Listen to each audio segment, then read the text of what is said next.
Hi friends, welcome to Indian Recipes Tamil. நம்ம இன்னைக்கு ஹெல்தியான லட்டு ரெசிபி எப்படி செய்யறதுன்னு பார்க்க போறோம். முக்கியமா பரீட்சைக்கு போற குழந்தைங்களுக்கு இந்த லட்டு கொடுத்தீங்கன்னா அவங்களுடைய மூளை நல்லா சுறுசுறுப்பா இருக்கும், நல்லா ஆரோக்கியமா இருப்பாங்க. அவங்களுடைய இம்யூன் சிஸ்டத்துக்கு ரொம்ப ரொம்ப நல்லது. அதனால அவங்களுக்கு எந்த நோய் நொடியும் வராம இருக்கும். ஸோ ஃப்ரெண்ட்ஸ், கண்டிப்பாக வந்து உங்கள் குழந்தைங்களுக்கு இந்த லட்டு ரெசிபி செய்து கொடுங்க. குழந்தைங்க மட்டும் இல்லை, பெரியவங்க நம்மளுமே கூட டெய்லி ஒரு லட்டு இதில் வந்து சாப்பிட்டோம் அப்படின்னா நம்மளுக்கு தேவையான அனைத்து சத்துக்களுமே இதில் இருக்குது. அதனால் இது ரொம்ப ரொம்ப ஹெல்த்தியான லட்டு. இது செய்கிறதும் ரொம்ப ரொம்ப ஈஸி. பிகினர்ஸ் கூட ரொம்ப ஈஸியாக பண்ணிடலாம். அதே நேரத்தில் டேஸ்ட்டும் ரொம்ப ரொம்ப அருமையாக இருக்கும். ஃப்ரெண்ட்ஸ், இதில் நான் நிறைய நட்ஸ் வெரைட்டிஸ், ட்ரை ஃப்ரூட்ஸ்லாம் வந்து யூஸ் பண்ணியிருக்கேன். விதைகளும் நிறைய யூஸ் பண்ணியிருக்கேன். அதெல்லாம் உங்களுக்கு அக்கம் பக்கத்து கடைகளில் கிடைக்கலனா இந்த வீடியோவுக்கு கீழே இருக்க டிஸ்கிரிப்ஷன் பாக்ஸில் லிங்க் தரேன். ஸோ நீங்கள் வந்து செக் பண்ணி வாங்கிக்கலாம். ஸோ இதெல்லாம் நம்மளுக்கு கிடைக்காதே அப்படின்ற கவலை வந்து உங்களுக்கு வேண்டாம். ஓகே ஃப்ரெண்ட்ஸ், இப்போ வாங்க இந்த வீடியோக்குள்ளே போய் இந்த லட்டு ரெசிபி எப்படி செய்கிறதுன்னு பார்த்துடலாம். வீடியோக்குள்ளே போகிறதுக்கு முன்னாடி இன்றைக்கான 2 பெஸ்ட் கமெண்ட்ஸ் பார்த்துடலாம். ஃபஸ்ட்டு கமெண்ட் நம்ம வெண்டைக்காய் புளிக்குழம்பு அப்லோட் பண்ணியிருந்தோம்ல, அதில் கமெண்ட் பண்ணியிருக்காங்க. அப்துல் ஃபேர்ஹெட் அப்படின்ற சிஸ்டர் கமெண்ட் பண்ணியிருக்காங்க. Yummy sister, I tried it and it turns very good taste. Thank you very much for sharing this recipe. I feel like I am in India with my mom. அப்படின்னு எழுதியிருக்கீங்க. ரொம்ப ரொம்ப நன்றி sister. உங்களுக்கு இந்த recipe உங்களுக்கு ரொம்ப யூஸ்ஃபுல்லாக இருந்திருக்கு. ரொம்ப தேங்க்யூ. 2வது கமெண்ட் அருள்மொழி அப்படின்ற சிஸ்டர் எழுதியிருக்காங்க. நம்ம பொட்டுக்கடலை வச்சு ஒரு முறுக்கு ரெசிபி அப்லோட் பண்ணியிருந்தோம்ல, அதில் கமெண்ட் பண்ணியிருக்காங்க. ஹாய் அக்கா, ஐ ஆம் யுவர் நியூ சப்ஸ்கிரைபர். நான் நீங்கள் சொன்ன மாதிரி பண்ணேன், சூப்பராக வந்துச்சு அக்கா. நான் நிறைய ரெசிபி பண்ணேன், ரொம்ப சூப்பராக வந்துச்சு, தேங்க்ஸ்ன்னு எழுதியிருக்கீங்க. ரொம்ப ரொம்ப நன்றி சிஸ்டர். இதே போல் மேலும் மேலும் சப்போர்ட் பண்ணுங்கள். உங்களுக்கும் ரொம்ப ரொம்ப தேங்க்யூ. ஃப்ரெண்ட்ஸ், நீங்களும் இந்த 2 ரெசிபியும் ட்ரை பண்ணுங்கள், உங்களுக்கும் ரொம்ப பிடிக்கும். வீடியோவுக்கு கீழே இருக்க டிஸ்கிரிப்ஷனில் லிங்க் இருக்குது, வேணும்னா செக் பண்ணி பாருங்கள். இப்போ நம்ம இந்த ரெசிபி எப்படி செய்கிறதுன்னு பார்த்துடலாம். அதுக்கு ஒரு கடாயை வந்து சூடுபடுத்திக்கோங்க. இரும்பு கடாயில் செஞ்சிங்கன்னா ரொம்ப ரொம்ப நல்லது. 2 ஸ்பூன் அளவு நெய்யை சூடுபடுத்திக்கோங்க. நெய் உருகும் போது அது கூட 1 கப் அளவு பாதாம் சேர்த்துக்கோங்க. பாதாமை லோ ஃப்ளேமில் வச்சு நல்லா வறுத்துக்கோங்க. இந்த லட்டு நீங்கள் செய்து வச்சிட்டிங்கன்னா 30 நாள் ஆனாலும் கெட்டு போகாது. அதனால் நீங்கள் பல்கில் செய்யணும்னு ஆசைப்பட்டீங்கன்னா கூட செய்துக்கலாம். பாதாம் ஓரளவுக்கு வெந்ததுக்கப்புறமா 1 கப் அளவு முந்திரி பருப்பு சேர்த்துக்கோங்க. நம்ம ஏன் முந்திரி பருப்பு லேட்டாக சேர்க்குறோன்னா, பாதாம் கொஞ்சம் வறுபடுறதுக்கு லேட் ஆகும், ஆனால் முந்திரி சட்டுன்னு வறுபட்டுரும். அதனால் இப்போ இது 2த்தையும் சேர்த்து ஒரு 2 நிமிஷத்துக்கு லோ ஃப்ளேமில் வறுத்துக்கோங்க. இப்போ பாருங்கள் ஃப்ரெண்ட்ஸ், நம்ம நல்லா வறுத்தாச்சு. இதை வேறு ஒரு பிளேட்டில் மாற்றிடலாம். மாற்றிட்டு நல்லா ஆற வச்சிடணும். ஆறுனதுக்கப்புறமா 1-2 மிக்ஸி ஜாரில் போட்டு நம்ம அரைச்சிக்க போகிறோம். ரொம்ப ஃபைன் பவுடராக அரைச்சிடக்கூடாது, 1-2 இருக்கணும். அப்போ தான் வாயில் கடிப்படும் போது டேஸ்ட்டாக இருக்கும்.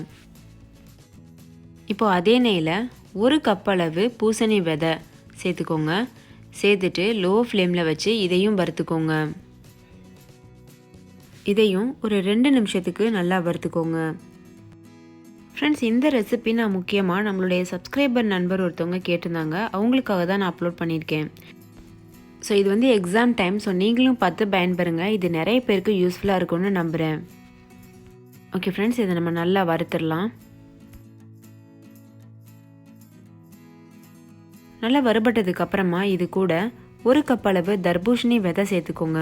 சேர்த்துட்டு இதையும் நல்லா வறுத்துக்கோங்க. இந்த விதைகள் எல்லாமே வந்து பார்த்திங்கன்னா நம்மளுடைய மூளையை சுறுசுறுப்பாக வச்சுக்கிறதுக்கு, ஞாபக சக்தியை மேம்படுத்துறதுக்கு, நம்மளுடைய ஹெல்த்துக்குமே ரொம்ப ரொம்ப நல்லது. இப்போ இது நல்லா வறுத்துக்கோங்க. இது இன்னும் நம்ம ஒரு நிமிஷத்துக்கு வறுத்தா போதும். மொத்தமாக 4-5 நிமிஷத்துக்கு இதை வறுத்தாலே போதுமான அளவு. இது வறுத்துறதுக்குள்ளேயே நம்ம ஆற வச்ச பாதாமும் முந்திரியும் அரைச்சிட்டு வந்தாச்சு பாருங்கள். இந்த அளவுக்கு கொரகொரப்பாக தான் அரைச்சிருக்கணும். இதை நம்ம ஒரு மிக்சிங் பவுலில் கொட்டி வச்சிடலாம். இப்போ நம்மளுடைய விதைகளும் நல்லா வறுபட்டுருச்சு. இதையும் அதே மிக்சிங் பவுலில் கொட்டி வச்சுருங்க. நம்ம பாதாம் முந்திரியும் அரைச்சி போட்டோம்ல, அதே மிக்சிங் பவுலில் இந்த விதைகளையும் நான் சேர்த்துட்டேன். ஃப்ரெண்ட்ஸ், நம்ம 2 விதையுமே ஒரு கப்பு போட்டு வறுத்தோம். அதில் பாதியை தான் நான் வந்து வறுத்ததுக்கப்புறமா இது கூட சேர்த்துருக்கேன். மீதி பாதியை மிக்ஸி ஜாரில் போட்டு கொரப்பாக அரைச்சிட்டு இது கூட சேர்த்துக்கிற போகிறேன். இப்போ அதை அரைச்சிட்டு எப்படி இருக்குன்னு காமிக்கிறேன் பாருங்கள். இந்த மாதிரி கொரப்பாக இருக்கணும். இது போல் கொரப்பாக அரைச்சதுக்கப்புறமா இதையும் அதே மிக்சிங் பவுலில் அந்த முந்திரி பருப்பு கூட சேர்த்து வச்சிடலாம். அதுக்கப்புறமா அதே கடாயில் 2 ஸ்பூன் அளவுக்கு ஆளி விதை, அதாவது ஃப்ளாக்ஸ் சீடு வந்து சேர்த்துக்கோங்க. இதில் அதிகமான ஒமேகா 3 ஃபேட்டி ஆசிட்ஸ் இருக்குது. அது நம்ம ஹெல்த்துக்கு ரொம்ப ரொம்ப நல்லது. இதையும் லோ ஃப்ளேமில் வச்சுட்டு வறுத்துக்கோங்க. இந்த ஆளி விதை நல்லா வந்து படப்படன்னு வெடிக்கும். நம்ம எள்ளு வறுக்கும் போது வெடிக்கும் பார்த்தீங்களா, அந்த மாதிரி படப்படன்னு வெடிக்கும். அது வரைக்கும் வறுத்துக்கோங்க. லோ ஃப்ளேம்லேயே வச்சு வறுக்கணும்.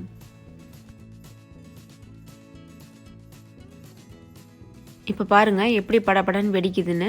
இந்த மாதிரி வெடிக்கும்போது ஸ்டவ் ஆஃப் பண்ணிவிட்டு இந்த மாதிரி வந்து ஒரு மூடி வச்சு மூடிடுங்க. ஸோ அது வந்து வெளியில் தெறிக்காமல் இருக்கும். அதுக்கப்புறமா அதை எடுத்து மிக்ஸி ஜாரில் போட்டு ஆறுனதுக்கப்புறமா நல்லா அரைச்சிக்கோங்க.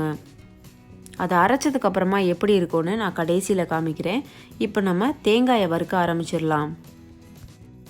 தேங்காய் துருவல் 2 கப் அளவே எடுத்திருக்கேன். இது வந்து காஞ்ச தேங்காய் துருவல், கொப்பரை தேங்காய்னு சொல்லுவோம்ல, அந்த தேங்காய். ஃப்ரெஷ்ஷான தேங்காவாக இருந்தால் ரொம்ப நாள் வந்து நம்ம வச்சு சாப்பிட முடியாது. அதனால் காஞ்ச தேங்காய், கொப்பரை தேங்காயாக வந்து பார்த்து எடுத்துக்கோங்க. இதையும் ஒரு 2 நிமிஷத்துக்கு நல்லா வறுத்துக்கோங்க. ஃப்ரெண்ட்ஸ், நீங்கள் வந்து ஃப்ரெஷ்ஷான தேங்காய் தான் கிடைக்கும், நம்மளுக்கு வந்து கொப்பரை தேங்காய் கிடைக்காது அப்படின்னு நினச்சிங்கன்னா நீங்கள் அந்த லட்டுவை ஃப்ரிட்ஜில் வச்சு ஒரு 2 வீக் வரைக்கும் சாப்பிட்லாம். இப்போ அது ஒரு 2 நிமிஷத்துக்கு நல்லா வறுத்துக்கோங்க. இந்த தேங்காய் நல்லா வறுபட்டுருச்சு பாருங்கள். இதையும் நான் அந்த மிக்சிங் பவுலில் சேர்த்து வச்சுட்டேன்.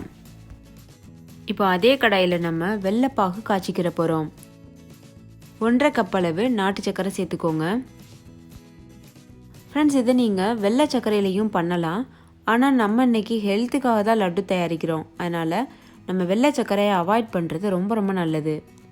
இது கூட 3 ஸ்பூன் அளவு நெய் சேர்த்துக்கோங்க. இந்த நெய்யோடு சேர்த்து இந்த வெல்லத்தை நல்லா கிளறி விட்டுட்டே இருங்க. இது போல் பொடி பண்ணி சேர்த்திங்கன்னா உங்களுக்கு வந்து அளவுகள் மாறாமல் இருக்கும். இல்லை உங்களுக்கு பவுடர் ஃபார்ம்லேயே வெல்லம் கிடைக்குதுன்னா நீங்கள் அது கூட சேர்த்துக்கலாம். இப்போ லோ ஃப்ளேம்லேயே வச்சு ஒரு 2 நிமிஷம் கலந்துக்கோங்க. 2 நிமிஷத்துக்கு அப்புறமா இது போல் கலர் மாறி இருக்கும். இந்த சமயத்தில் சுக்கு பொடி ஒரு ஸ்பூன் சேர்த்துக்கோங்க. சேர்த்துட்டு இதையும் நல்லா கலந்துக்கோங்க. ஃப்ரெண்ட்ஸ், இந்த லட்டு வந்து பார்த்திங்கன்னா ரொம்ப ஹெவியான லட்டு, நிறைய சீட்ஸ் அதுக்கப்புறமா நட்ஸ் எல்லாம் சேர்க்குறோம். அதனால் கண்டிப்பாக சுக்கு பொடி சேர்த்தே ஆகணும். அதை மட்டும் ஸ்கிப் பண்ணிடாமல் பண்ணிக்கோங்க. இப்போ இது நல்லா வந்து இது போல் கிளந்ததுக்கப்புறமா ஒரு 3 ஸ்பூன் அளவு தண்ணி சேர்த்துக்கோங்க. தண்ணி சேர்த்துட்டு நல்லா மறுபடிக்கும் கலந்து விடுங்க. ஜஸ்ட் இந்த வெல்லம் கரைஞ்சால் மட்டும் போதும். நீங்கள் வந்து எந்த பாகுபதமும் பார்க்க தேவையில்லை. இது கரையிறது வரைக்கும் நல்லா இது போல் கலந்து விட்டுட்டே இருங்க.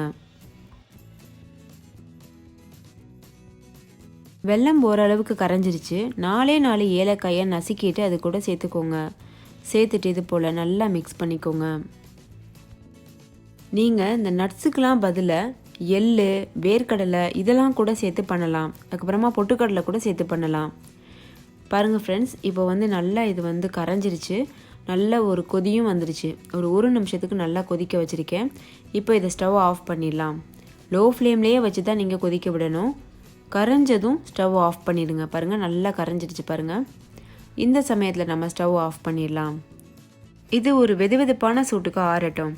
இப்போ பாருங்கள், நம்ம வந்து நான் கடைசியாக ஆளி விதை பவுடர் காமிக்கிறேன்னு சொன்னேன்ல, நான் வறுத்து அரைச்ச பவுடர் இந்த மாதிரி தான் இருக்குது. அதை மேலாப்பில் சேர்த்துருக்கேன். இப்போ இது எல்லாத்தையும் சேர்த்து நல்லா மிக்ஸ் பண்ணிக்கலாம். நம்ம வறுத்து அரைச்சி சேர்த்த எல்லா பொருட்களுமே இதில் இருக்குது. தேங்காயிலேருந்து நம்ம வந்து முந்திரி, பாதாம் எல்லாம் சேர்த்துருந்தோம். அது எல்லாம் இதே மிக்சிங் பவுலில் தான் நான் சேர்த்து வச்சுருந்தேன். இதே போல் நீங்களும் பண்ணிக்கோங்க. இப்போ நம்ம லட்டு பிடிக்கிறதுக்கு முன்னாடி நல்லா இது போல் பிசைஞ்சுக்கிறணும். பிசைஞ்சதுக்கப்புறமா நம்ம செய்து வச்சுருக்க வெள்ளை பாகை இது கூட சேர்த்துடலாம். நம்ம செய்த வெள்ளத்துலேருந்து எனக்கு 2 கப் அளவு பாகு கிடச்சிருக்கு. இதை மொத்தமாக சேர்க்காம கொஞ்சம் கொஞ்சமாக சேர்த்துட்டு இது போல் கலந்துக்கோங்க. நம்ம வெதுவெதுப்பான சூட்டில் சேர்த்துருக்கிறதுனால வெள்ளை தண்ணி வந்து கொஞ்சம் சூடாக தான் இருக்கும். அதனால் கரண்டி வச்சு முதல்ல கலந்துக்கோங்க. மீதம் இருக்க எல்லா பாகையும் சேர்த்துட்டு நல்லா ஒரு தடவை மிக்ஸ் பண்ணிக்கோங்க. அதுக்கப்புறம் நம்ம லட்டு பிடிக்க ஆரம்பிக்கலாம். நல்லா மிக்ஸ் பண்ணதுக்கப்புறமா கையில் கொஞ்சம் போல் நெய் தடவிக்கோங்க. தடவிட்டு இதை லட்டு மாதிரி உருண்டை பிடிக்க ஆரம்பிச்சிடலாம். ஃப்ரெண்ட்ஸ், இது ரொம்ப சுடாது. ஏன்னா நம்ம வெதுவெதுப்பாக இருக்கும்போது தான் வெள்ளைப்பாகு சேர்த்துருக்கோம். அதனால் அந்த அளவுக்கு சூடு இருக்காது. கை பொறுக்கிற அளவுக்கு தான் இருக்கும். பாருங்கள், இது போல் நல்ல ரவுண்ட் ஷேப்புக்கு லட்டு மாதிரி உருட்டிக்கோங்க.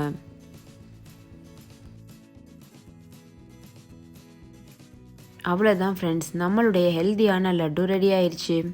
நீங்களும் கண்டிப்பாக இதே போல் ட்ரை பண்ணுங்கள். இது ஒரு டைம் நீங்கள் செய்துட்டிங்கன்னா வெளியில் இருக்க ஸ்நாக்ஸ்லாம் மறந்தே போயிடுவாங்க. அவ்வளோ டேஸ்ட்டாக இருக்கும். ஓகே ஃப்ரெண்ட்ஸ், இந்த லட்டு ரெசிபி கண்டிப்பாக ட்ரை பண்ணுங்கள். இது போல் எக்ஸாமுக்கு தேவையான நிறைய ரெசிபிஸ் தேவைன்னா கமெண்ட் பண்ணுங்கள், நான் அப்லோட் பண்ணுறேன். இந்த வீடியோ பிடிச்சிருந்தா லைக் பண்ணுங்கள், உங்கள் ஃப்ரெண்ட்ஸ் கூட நிறைய ஷேர் பண்ணுங்கள், அவங்களும் பார்த்து பயன்பெறுவாங்க. இன்னொரு சூப்பரான ரெசிபியோட நான் உங்களை சந்திக்கிறேன். தேங்க்யூ, பாய்.